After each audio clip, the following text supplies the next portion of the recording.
think enough people know the Gen backstory that I don't want to rehash that too much, but I'd be super curious to know what's been going on with you like in the past year. Because I feel like I first saw you and your stuff a year ago. What have you been doing in the time since then? A bit over a year ago, we launched Independent. So that's when I feel like you got to see me for the first time and most other Yeah, people. yeah. Yeah, the whole year, like my focus has been mainly on that.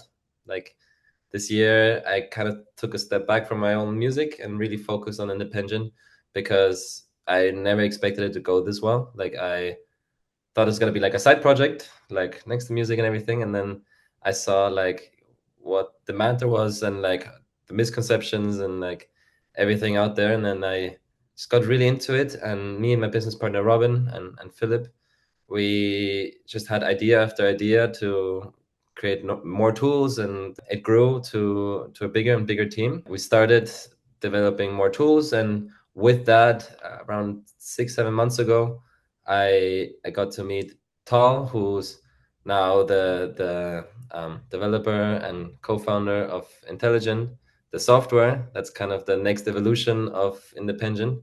I also started my own event. It's called Mosaic. Kind of contest thing is like the art. We think that every party is made out of every small piece to create like the whole experience, and we really wanted to focus on small parties that are really focused on good lights, good sound equipment, good people, good vibes.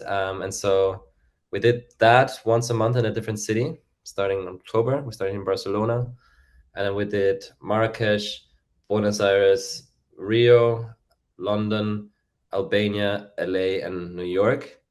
Did you go So to all those places? yeah, we went to all these places and did an event there, which was the most ambitious thing I've done in my whole life because I never did events before. My first event was the Barcelona one. And so each time going to a different city, it's not like I'm touring with a tour manager or anything. Like it's me and Philip and Robin like organizing everything, from the stay to the location, the bartenders, the security. Like, Dang. and we Yeah, realized that yeah. with it, there's just so many variables that can go wrong.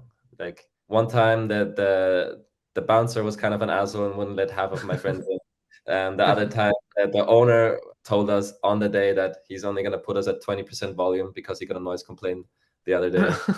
Yeah, lots of different things, but it's really helped me like learn about like the other side of music. Like streaming is all very digital, and like I'm just on my laptop.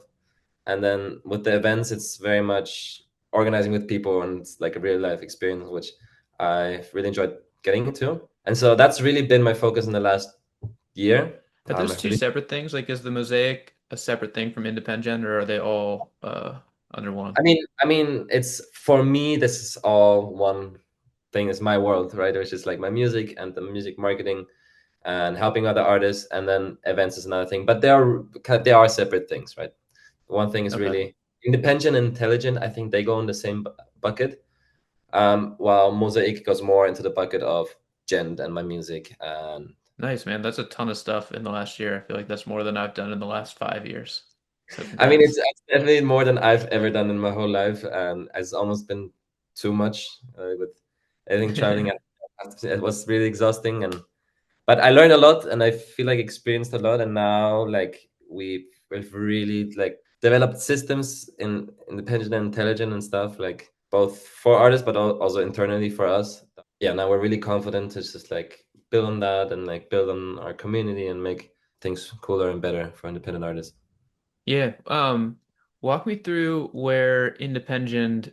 Also, am I saying Independent is how I've said it in my head? Is that right? Yeah, yeah, Independent. Okay, yeah. okay. Walk me through like where that is at right now. So I know you guys have the agency of the community, like there's Intelligent. What are all the pieces of Independent right now? So there's a few different pieces. The main core part, which is also where we started, was the blueprint. It's like my ebook that I Right. wrote on my strategy, about how to run meta ads specifically in a way to trigger the Spotify algorithm. Like there's a bunch of people talking about meta ads, but I really go in depth about my structure and strategy in meta ads to like really front load your investment and get as much traction as possible right when your song comes out. Because in my experience, that's what's really caused the biggest long-term growth.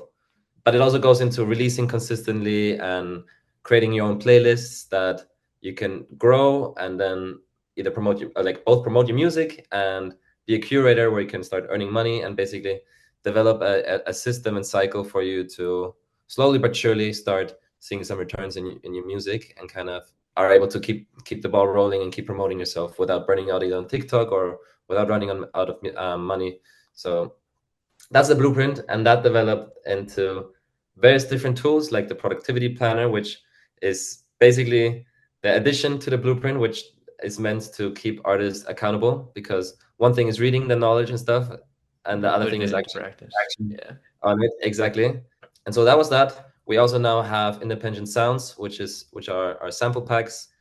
We just launched 2 months ago ad packs, which are like stock footage, but we basically hired videographers to look at our best performing ads and the stock footage that we've seen work extremely well, and create more of them, more variations. So it's stock footage specifically made for music ads, so any artist can use them. And we just launched our second pack of that. And then we also have our agency part, which is actually what came before the blueprint. I started by helping artists, Hmm. as beginning just friends, promoting for them, doing everything for them. So finding the clips, editing them, uploading everything onto the meta ad, setting up the business manager, and then actually optimizing the campaign, giving them reports, doing all that. That's how it started, and that's how the whole Thing ball got actually going. Yeah, got yeah. going, which then developed in the blueprint because we couldn't work on more artists anymore. And it is a lot of work, and we have to charge a certain amount for that. And we realized most independent artists, they can't spend a few $100 on a track just for the service fee, without actually putting the budget in. So that's what turned into the blueprint, and we still do that now. Yet we are much more selective when it comes to that. We work with artists that we really believe in the music as well. So if you are interested in that, we do have call bookings open, and then we just talk to artists, see like what the situation is, and then kind of see how we can help them best. Some artists, they just want everything done for them and they want anything to do with it, and they do have backing from a record label, or they don't care about the money and stuff. So we do support some Yeah. artists, yes, but yeah, the main focus now is really Intelligent, which is really meant to be the next step that takes all the different tools into one thing and then automates it. It not only automates your ads, so like you don't have to actually go into Meta Ads Manager anymore. You can just um, launch your creatives up there, and it will automatically launch them and optimize them the way that I would do them or the way we would do it as an agency. And that also comes with the ad packs, and it also comes with the blueprint, and it also comes with a bunch of other features. So that's really going to be the main thing that we're going to drive, because that's what we think is most valuable thing at the moment that we have. So I tried it. I'm using Intelligend right now. Actually, I think I my campaign is paused right now, but I was doing like the steady spend campaign versus the front loaded budget. So it comes with all that other stuff like the ad packs and the what are the other things? Does it come with the planner as well? Yeah. Yeah. Okay, nice. I know we did the demo call, but I don't think I'd like actually clicked through myself and gotten to all those different places. Yeah, it's a lot of different offers, and that's something that we also like. We're thinking we're building so many things, and already thought, okay, what if people start getting confused? But Hey, that's that's a why challenging. Yeah, it's challenging to like both serve well and like be focused. It's a constant tension. exactly. But that's why it's like Intelligent basically does everything for you. But I think artists should still be educated, and you still need the accountability and stuff. So it's all these different factors that we're trying to now combine into one package for us to really like, yeah, start acting differently for the music career, both like for themselves, but also like their methods acting for them. Yeah, I told you guys on the call. I think the interface is really, really well designed. Looks really good. Thank you. Yeah, Tal was amazing. I mean, I met him. It's also so random. In January, I get an ad on Instagram, funny enough, to promote a song, and really cool animations and cool track as well. And I DM'd them like, hey, I love the animation. Like, do you do this for other artists? Could I pay you to do this for my EP that's coming up? Yeah, yeah, And we ended up going on a call, talking half an hour about animations and what he could do for me there, and blah blah blah. And then he's also an artist. And in the last 3 minutes of the call, he's like, "Hey, do you have a second?" And he shows me a dashboard that he said he did in like 2 days to look at his popularity index, which is basically like Spotify score to rank both your tracks but also your artist profile to kind of determine how much to push you out in the algorithm. And he had that set up like pretty simple, pretty nice, but like we had the same idea, and like we with Independent we were trying to do like a analytics dashboard as well for like connect like your meta ads and your Spotify. You can see the correlation through that. Like the idea started sparking, and yeah, a few months later, we've what started with like the small idea of the dashboard has now developed into this much more valuable product, I think. And yeah, we you now have the ability to really track your meta and your Spotify, and not only can you track it, but we track it and give you insights on it, and then you can run your ads and optimize it all with the click of a few buttons. I might be biased toward it, but it is my favorite out of the automated ad platforms that I've tried because I've tried like Symphony and ToneDen. There's like so many of the automated tools out there, and it is my favorite one so far. So Yeah, man. work. I don't want I'm not by nature like a I don't know, controversial person. I kind of want to push in a little bit on the front loading budget piece. Like I'm just interested to hear your thoughts. You probably haven't seen this, but I had a YouTube video like I don't know, 3 months ago or something where I was like I talked about trying your strategy and gave my thoughts on how it went. So first of all, it went really badly for me. But Okay. I'm pretty sure that was mostly on the implementation on my end. But two things I'd be interested to hear you talk through. One is that I feel like front loading the budget is inherently riskier because if you don't have your stuff dialed in at in those first like several days, you can waste the money. So obviously like you have all those ad sets in the ads for testing in the hope that it would be optimized. Mhm. But I wonder, my feeling was like if you're an artist making music in a bunch of different genres and say you've been putting out like rock and now you're going to do something that's more of a ballad or songwriter, would you still recommend like the front loaded strategy or how would you think through like kind of navigating the risk of putting the budget up front? Yeah. I mean, so if you're releasing different genres, that definitely adds a different complication to it, because I always tell people to start small with that. I mean, generally, most of the times when you start your ads manager first, you have a certain daily ad spend limit and stuff. And like generally, I tell people to divide your budget for the next years and for the next year. I mean, for the next 12 months in like 10 songs, and then you cut that by 10. You have what you can spend for each song, and you should always start a bit smaller, because in the beginning things do go wrong, and like you don't know exactly yet, especially the first time you're running them. You have no data yet, nothing, and like you might be going in the wrong direction. But generally, like it is really like more effective, and there are ways to do this like more aggressively and less aggressively. And there's definitely ways where the more aggressive you do it, the riskier it gets, for sure. You need to really have an overview on top of it. With the strategy, you can't set it and then like forget about it for 2 days or something. Like when your song comes out, you need to be on meta ads like a few times a day, or at least once or twice a day on the first day, and then check it every day on the first week, and really meticulously make sure that you turn off enough stuff so you actually get in the range. But it also doesn't work always, and sometimes even after the a few days of optimization, I don't get to where I am, and I need Yeah. to know that sometimes it doesn't work, and I need to learn from mistakes, and then sometimes I cut the budget short for that song and I try with a different song. Or if the ads aren't working at all and my cost per results are over $1 or 80 cents, or I might try and do different ads, but I really try and do enough variation in terms of the ad creatives right in the beginning, like whatever I can think of to look good for that video, I'm gonna try and do. Yeah. So if all of that fails, it's my assumption is that maybe I chose the wrong part in the song. Maybe that's worth testing out still. But otherwise, it could be that either the song or the part of the song just isn't really doing well for Instagram or something. It's not really a scroll stopper, and it's better to promote another song. I've had songs that I felt were really good, perform really bad in ads. They performed decently well on Spotify then, like in terms of saves to listeners and stuff. But it's just hard to get people onto the song because the song was just a bit too slow and stuff for Instagram ad. That I think that's a really fair, good answer. One thing that I've thought about with this is like the challenge of advertising music on Meta is that you're trying to please two algorithms that don't care about each other. Because on the one hand, you're trying to please the Meta algorithm, and then on the Yeah, other hand, you're trying to please the Spotify algorithm. And so the Spotify algorithm, it's like it obviously really helps if you get a bunch of data in over the first few days, you can spike the popular. But like Meta doesn't care about that really at all.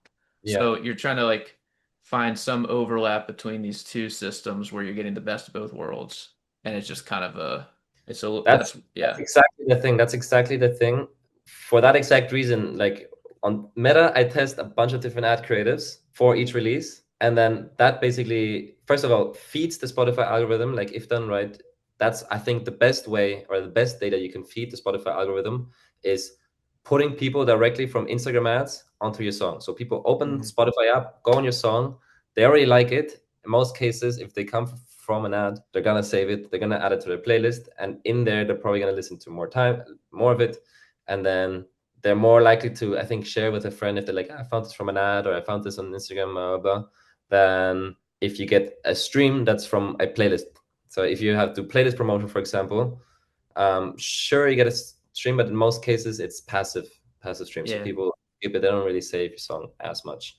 And if you're not choosing which playlist you're getting put into, and you're just getting playlists that you vaguely fit into, then it actually hurts your Spotify algorithm because then Spotify doesn't really know where your music fits in. The best combination, that's also what I explained in the blueprint, is if you have ads directly to your song that have like a lot of saves and stuff, like direct to the song marketing.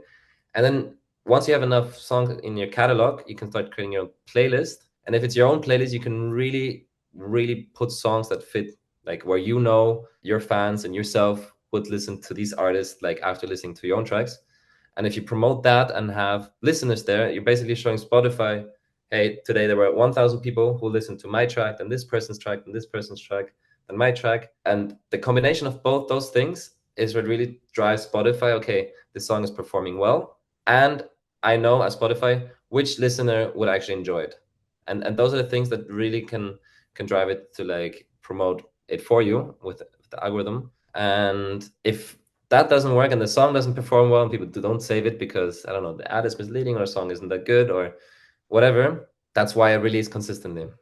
I haven't done it this year, so don't look at my catalog not this year, but the first 3 4 years I released every 4 to 6 weeks. And I think that was really a big factor because it was the songs that I least expected were the ones that actually grew me the most. Mm. And it's just about keeping it going. And when you keep it going, I feel like you also like make yourself as an artist more prevalent in like your audience's fans, especially when you turn on ads. If you have ads running and people see your ads 5 times in the next week, and then next month they also see your ad 5 times, but it's a different song, that Mm. creates more of a like Yeah, memorable art. brand. Yeah. Yeah. So the best way to deal with these algorithms, because when with Instagram, if you just post organically, you're right, it has the algorithm is really just focused on attention rate. Like if your video gets people to listen to it, the algorithm doesn't care if people actually go and listen to the song or something. It's really just about watching that video. So it's really hard, even if you get a video to go viral on Instagram, it's really hard, I think, to have that actually convert to listeners. That's, I think, the biggest struggle which most artists are dealing with, me included. I've never even figured out to get one video viral, let alone have that convert to my music. Yeah, they're just two different systems. Yeah. It's two different system, but the ads make it a bit better because with my system, I am the algorithm. I decide which ads I'm turning off and on, and I'm choosing the ones that get me the most listeners, the cost per conversion, the lowest cost per conversion of people actually ending up on Spotify.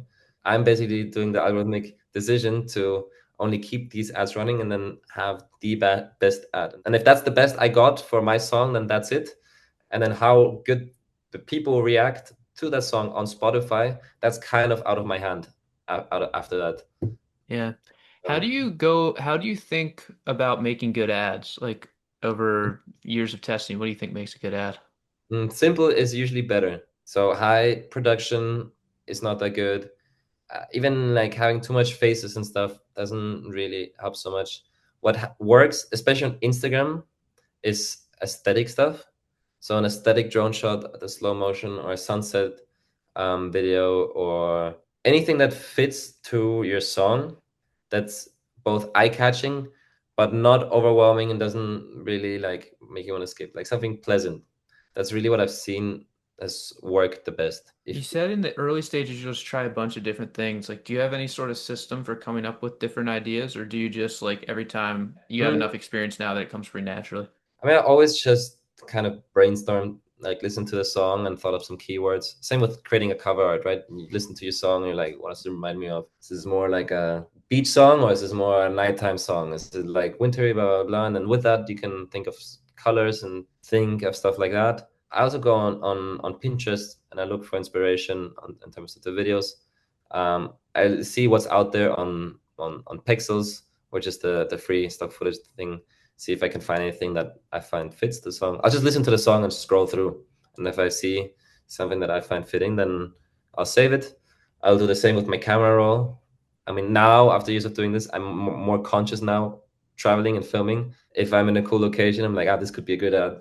And then I'll film Yeah, for like, make that yeah. for at least 30 seconds so I can actually use it. Yeah. And then every once, like, I'll go back to my camera roll and look for these clips, and I'll throw stuff together. So that it doesn't have to look perfect. None of it has to be so polished.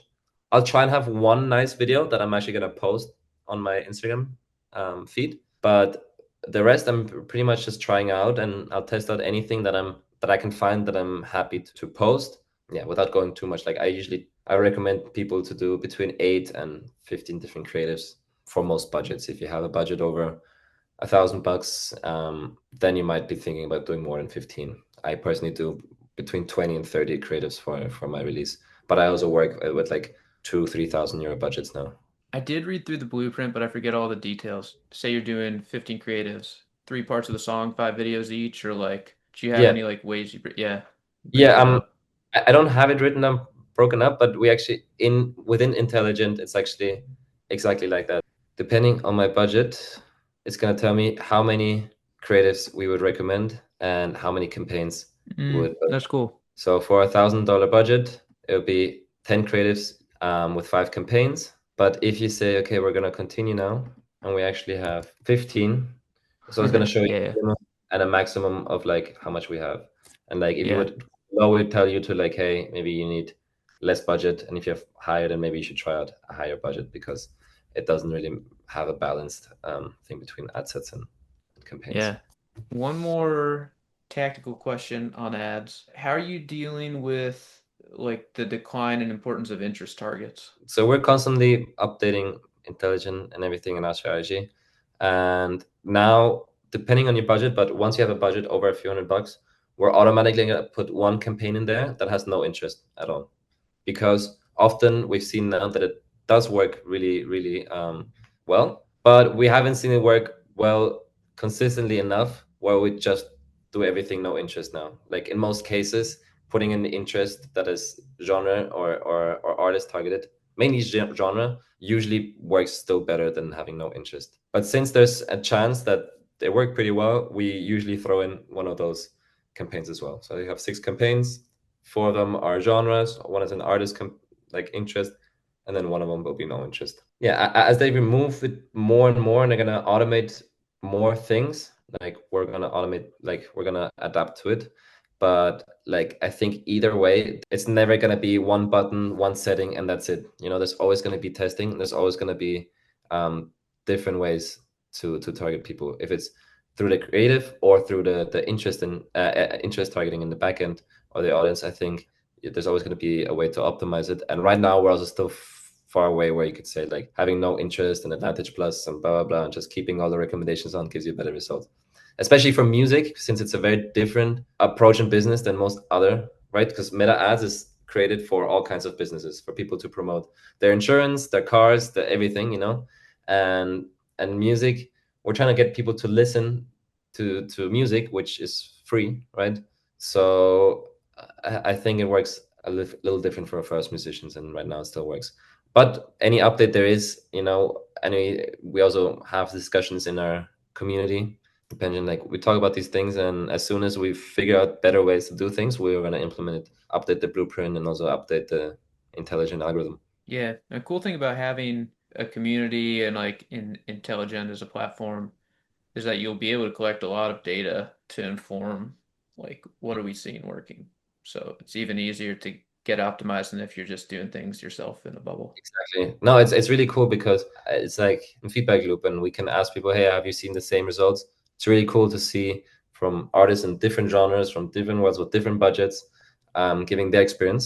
So yeah, that's why we're still on doing what we're doing because we've talked to like hundreds of artists, and it still seems to be the best way like this. Honestly, that's most of the questions I had. Anything else you would want to like put out there? I mean, nothing specifically. I think there's just like so many new tools out there, and I think it's people are realizing that first that marketing matters, that just releasing music by itself like won't get you anywhere. And then I think the next step and evolution was that everyone thought, okay, you gotta make TikToks to blow up. I think people are realizing that that's not the one and only way to do it. Thank Um, God, right? yeah, Yeah. sorry. Still good if you want to do this, and if you're good at doing this, like by all means, like you should definitely do that. Artists and record labels and stuff, it's the systems that really like distinguish an artist and a hobbyist from a business. And in the end, like, if you're an artist, you're an independent artist, you're a business that has to, yeah, a businessman has to wear a lot of different hats. You're the artist, you're this, blah, blah, blah. So any process that makes the creation of music and the distribution and the marketing easier, I think like artists should really educate themselves in. I'm not saying you have to look into my things. It's just, but there's lots of tools out there, and be careful because there are a lot of things that are misleading. Anything that says guaranteed streams, I would stay away from. Playlist services that promise real streams and they pitch you to playlists and it's all Spotify thing are kind of shady in most cases, and it can really mess up your algorithm. So before you go any of that route, learn about meta ads. Even if you think it's expensive and you don't want to waste money, it's an investment and that you make into your own music. So if you're serious about your music and you've already spent hours and days and whatever making your track, and you've also spent hundreds or thousands in your equipment, then it might be worth it to spend some in the marketing to actually get your music heard and give you the motivation and give some life behind it. Left field question. What do you think about AI music? Okay, that's a big discussion that we can have. Yeah. I I generally hate AI. I think like in most cases Me it's too. I hate it so much. especially in music. I fucking hate it. I don't want Spotify to get like flooded with AI artists and stuff. My thought on it is that I think it's inevitable. I think in a year or two, you're gonna be able to say, give me a Gen song with the vocals of Drake, mixed with some Mozart and make it good and give me 100 different versions, and then you can just listen to it. Ugh.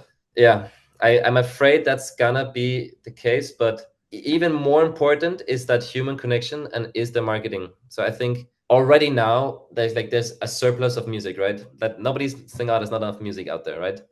The problem is that first of all, there's so much good music that isn't found. It's just somewhere in the midst of Spotify Yeah, with yeah. 200 streams and nobody's gonna find it. So I think from an artist point of view, it's increasingly more and more important to build like a personal brand to show your face. I think being an anonymous artist is gonna cut it less and less in the future. But generally, I think people will still want to connect with an artist. And it's still the case that when you go to a live show or when I see a DJ somewhere that I never heard of or something, and I really enjoy the night, that like I'll become a fan of him and like listen to his music and stuff Hmm. afterwards because I had that memory and not person or whatever. From a user standpoint, using Spotify, I hope that Spotify makes or that there's countries that create laws that there at least has to be a label if it's AI created or some sort of thing. I don't know if I'm too hopeful of that happening, but yeah, I believe there's gonna be a movement back where, like right now, where people go buy and buy vinyl records, and people love the old digital cameras. They don't like having everything in your phone and having it. I think humans are gonna go back into want the unpolished human type of sound that's not so perfect, and even though AI might be able to recreate it, having a person behind it still is like what's gonna matter. my optimistic view and an unoptimistic kind of path that we are, I think. But hopefully, there's people in the music industry that find a way to keep this alive and not have us all listen to robots. I definitely think there will be enough people caring about a human being behind it that there will be at least some context where that is a very important thing. Yeah, but Yeah, increasingly, it's not about the music. It's gonna be about the marketing. yeah. And it also makes sense why you're pushing into the live event stuff. Mosaic, like, That's another, yeah. I mean, that's my backup because I think even with AI and everything, like people will still want to go to live events and build, do parties, get drunk, talk to people. Yeah. What's your opinion? What do you think about AI? And I think I have the same kind of visceral response that you do. I just hate it. yeah, At a philosophical level, I don't think it's art. I think the purpose of art is to communicate genuine emotion.